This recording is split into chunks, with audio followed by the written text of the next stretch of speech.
I'm joined by our I-24 News London correspondent Jonathan Sacerdoti, our cybersecurity expert Ram Levi and Avner Turniansky, VP of Strategy for Vorpal-corp, specializing in drone detection technology. Thank you, gentlemen, with me in the studio. And Jonathan, I want to begin with you there for us in London. First of all, the story has been developing in a very unpredictable way. Let's get your update on the latest.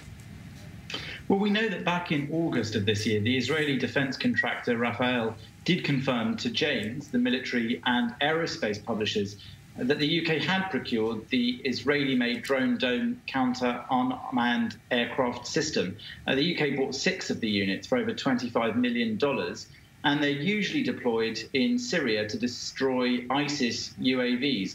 Now, then there was that report that they were used in Gatwick, where there had been numerous sightings of drones around the airport. Drones, of course, can interfere with commercial aircraft, and that does pose a danger. But then we heard from one police officer in charge of the investigations just a few days ago that maybe there had never been any drones in Gatwick at all, and that they were relying on human sightings. Of course, the police then backpedaled from that, saying that there were indeed so many drone sightings that they were confident that drones had been seen, and they were investigating all of those different sightings from different people, ranging from members of the public through to airport officials. It does seem, however, that they're no closer to finding out who's responsible for flying drones in the area. Now they're offering a £60,000 reward for anybody who can give information which will result in a successful arrest of those people involved. And that's after they arrested a married couple who are apparently drone enthusiasts, keeping them in police custody for 36 hours for questioning,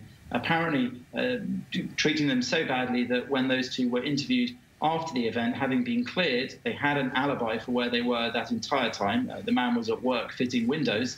The man broke down into tears when he told reporters of how he'd been treated. So definitely a lot of confusion still going on in this Gatwick case. So these unpredictable developments notwithstanding, Ram, there are laws in place regulating the use of drones, certainly in Israel. The Israel Privacy Authority has also touched on this. But are they keeping up with the advancement of technology? Drones are developing maybe faster than laws can regulate them. Well, there are laws. The Israeli Aerospace Authority has issued rules, and you need to be licensed in order to use drones for professional purposes.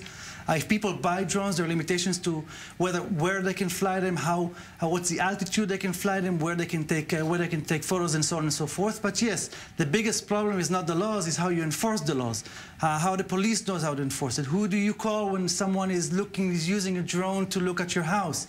That's what the problem is right now. So there are many concerns, not just for safety, but also for security. And Avner, tell us about your company and the solutions you provide in this regard. Gladly. Good to be here. Vorpal provides an RF-based detection technology for drones. What we do basically is we deploy several sensors kilometers apart, and we detect the drone's RF signals. The drone is communicating with the operator, or the operator is actually operating the drone, and there is an uplink and a downlink communication between these two parties.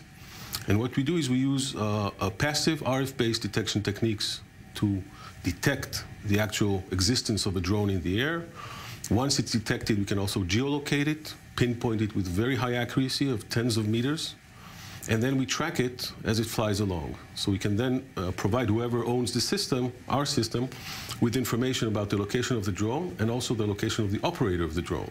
So that specific system is also what makes the company stand out from other services that provide the same? Yeah,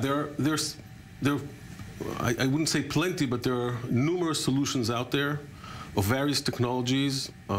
As far as we analyze the market and the technologies, most of what's out there has some sort of limitation. Most of the solutions cannot see the operator. And as you see in the Gatwick event, finding the operator is probably what police wanted to do more than actually catch the drone itself. They wanted to catch the operator. The holy grail, so to speak, is to provide a system with 0 false alarms.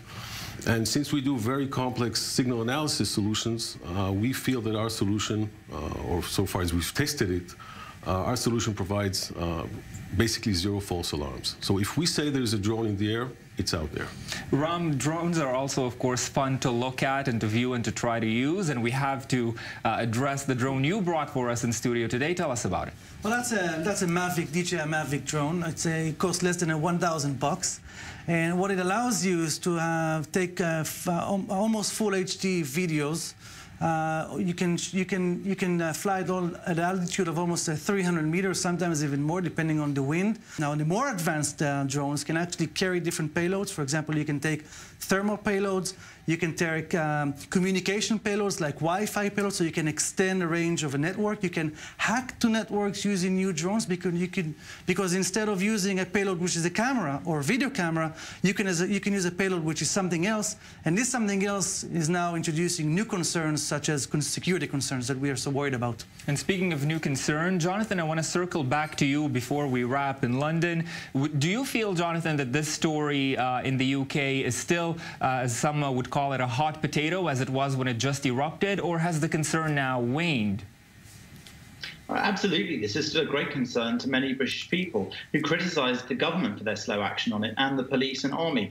And simply put, there has been no solution yet, which means that anybody who did this and hasn't been caught, or anybody watching them who wants to repeat it, whether they be an individual, an eco-warrior protester, or even another state actor, like, for example, Russia, who have certainly been wreaking havoc on the streets of Britain, they could all repeat this very easily. And this attack demonstrated how easy it is to ground the air traffic of one of Great Britain's busiest airports, great problems and failings in the security of Britain's airports. And we're still following up on that question on screen. What happened at Gatwick Airport?